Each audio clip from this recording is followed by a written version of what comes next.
Hi everyone, this is Sabrina with a touch of elegance. As you can see, I have some ribbon, some very pretty ribbon right here with me tonight. I have some orders for some bows that I have to get out this week, so I decided to share it with you all.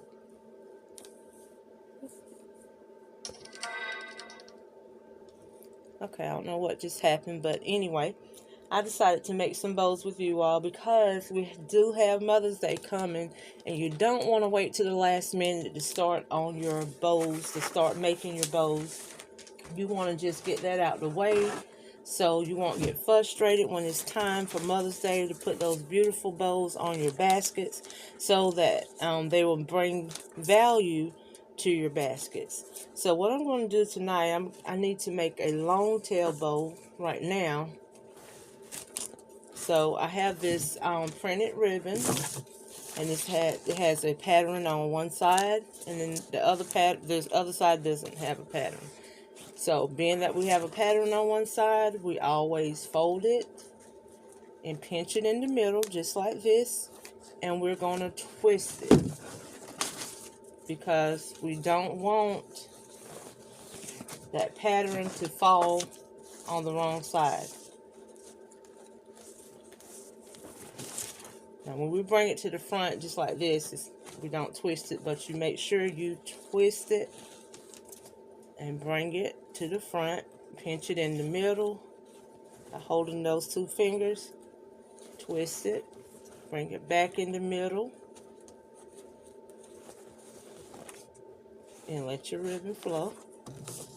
I'm just putting two loops of my yellow ribbon, this yellow ribbon, on the back. You use whatever color that you want to use. If you're a beginner, the wire ribbon is the best to use for right now. But just don't stick with the wire ribbon. Once you get a hang of it, make sure you work with that floral satin, because the floral satin is a much cheaper ribbon and it'll go a long, long way. Okay, now I want to add this blue to my ribbon. It also has a pattern. So what I'm going to do is pinch it in the middle.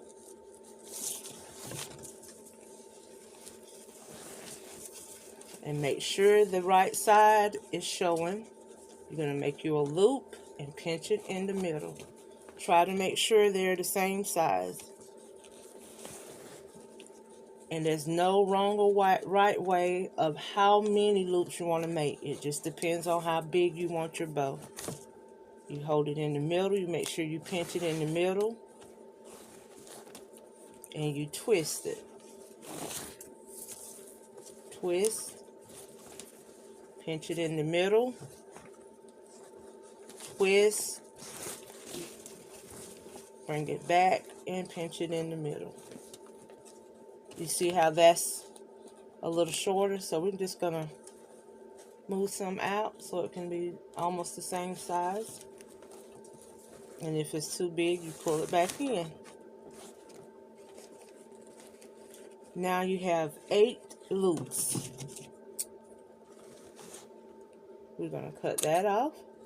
Try to cut it off at the same length if possible. Now what I'm going to do is add my pattern, my main ribbon. This is what I want to add. You don't have to use the same color ribbon. You don't have to use the same pattern. I'm just showing you the technique of how to make this ribbon, how to make this bow. So we're going to do the same technique. We're just going to make sure our tails are the same length, and we're going to pinch it in the middle. Hold it. Just make sure you're holding this in the center with your 2 fingers.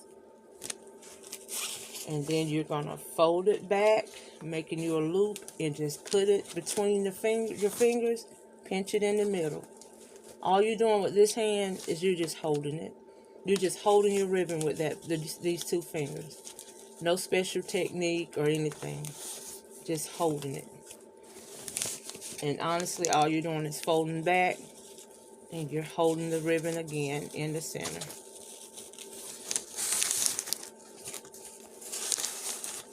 and let your tails drape. When you have bows like this on a basket, it brings a lot of value to that basket.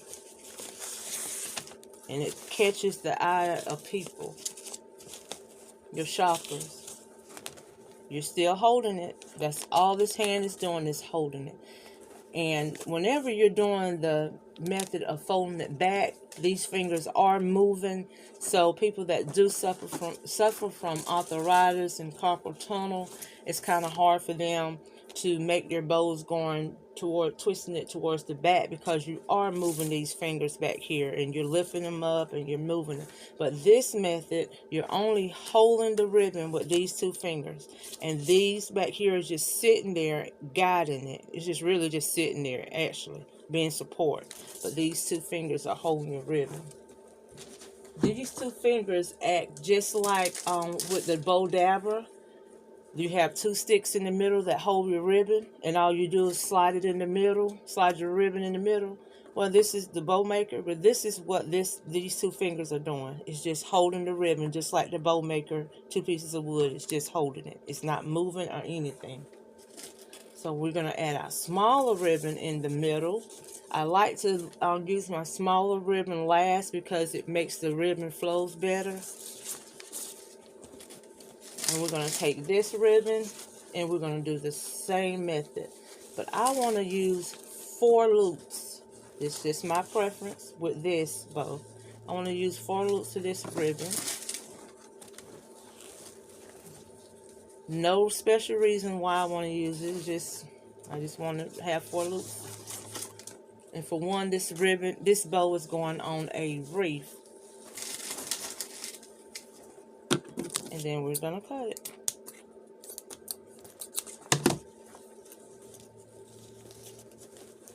And here we have this, and I'm going to seal it off with a solid yellow in the middle.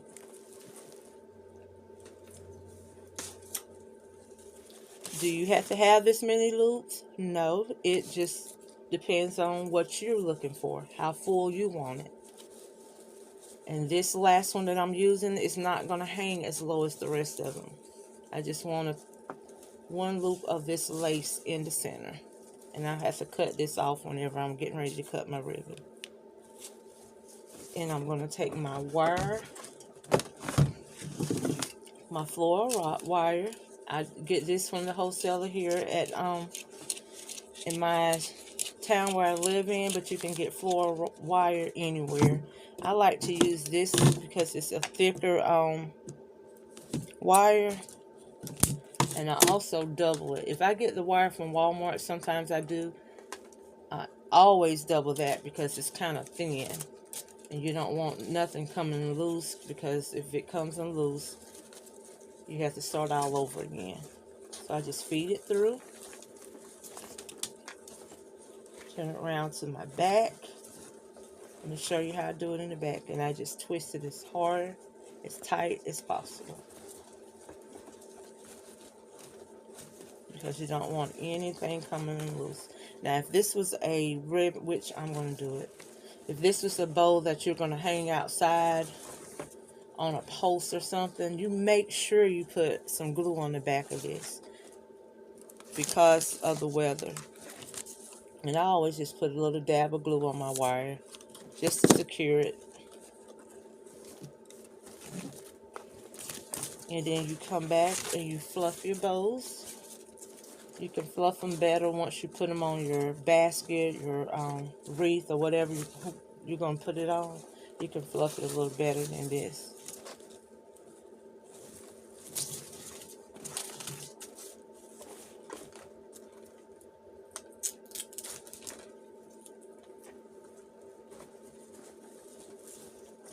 And there you have a large bow that can go on a wreath. It can go on anything. It can go on your baskets or whatever you want to put it on. And this is by hand. It's okay to have your bow dabber or your bow maker. It's okay to do pull bows, but you always want to know how to do bows by hand, because you never know if you're outside vending and you need to make a bow, or just a spare of the moment, you just need to make a quick bow. It's good to know how to do this. Now, if you're using pull bows on your small gifts, I think it's fine, because when you're using this kind of ribbon, it's kind of pricey. But I use small, on my small gifts, I did use the pull bows, and I really like that. That's the first time I ever used the pull bows during Valentine, and I really, really like using the pull bows on my smaller gifts. Now, on my larger gifts, I have to have these bows because I want to get more bang for my bucks on Valentine, my baskets, or any day. And then especially Mother's Day, you want to have pretty bows on your Mother's Day baskets. Now, if you don't want it that big and you're looking for something simple, let's do a simple bow. And you just want a yellow bow, so you just want a solid bow. Pinch it in the middle. Your tails don't have to be long. If you're trying to do a medium basket but you want it full, want your bow full, this is a great bow for that. You pinch it in the middle. And this is very, very simple. You twist it. You see how I twist that? Nothing to it. Hold it, pinch it, and you twist that ribbon. And you gather it in the middle. Only reason why you're twisting it, because you don't want that pattern on the wrong side. That's the only reason. If this was a solid color ribbon, and it didn't matter if it what size it was on, you don't have to twist it. But with this, you have to twist it because you don't want your ribbon on the wrong side. And twist and hold. That's all you're doing. Twisting and holding. Twist. Make your loop. And hold. Just try to make your loops the same size if possible. Twist and hold. Twist and hold. Do not wait 2 days before Mother's Day and try to make bows. Please start now to try to get you some practice in. And hold. And by Mother's Day, you'll be a pro at it. Twist and hold. How many loops we got? 1, 2, 3, 4, 5 on this side. 1, 2, 3, 4, 5 on that side. And now we're going to cut it off.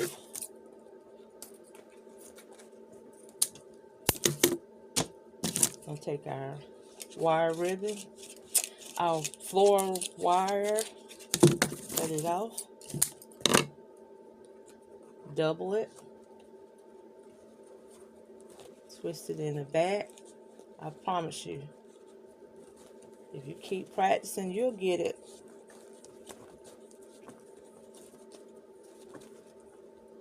Just don't overthink it. If you overthink it, then that's what makes it so complicated, when you think it's harder than what it is.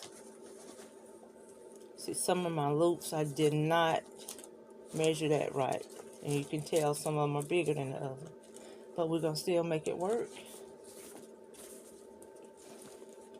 by just adjusting it. Because it's not that tight, I can pull it.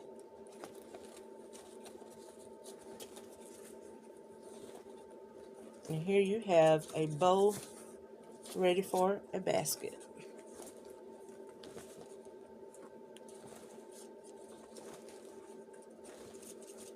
Just have to play with it and adjust it and cut your tails and all that good stuff.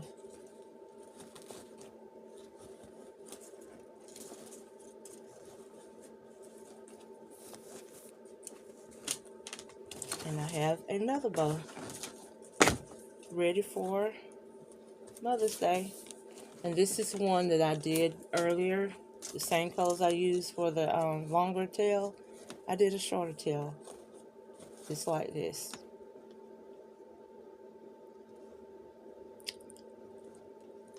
Okay, you guys. I just wanted to show you some little techniques on how to make bows. Let's start making these bows for Mother's Day so we won't get frustrated and give up on bow making. If this is something that you want to see, don't forget to subscribe to this channel. And I will see you guys later. Bye-bye.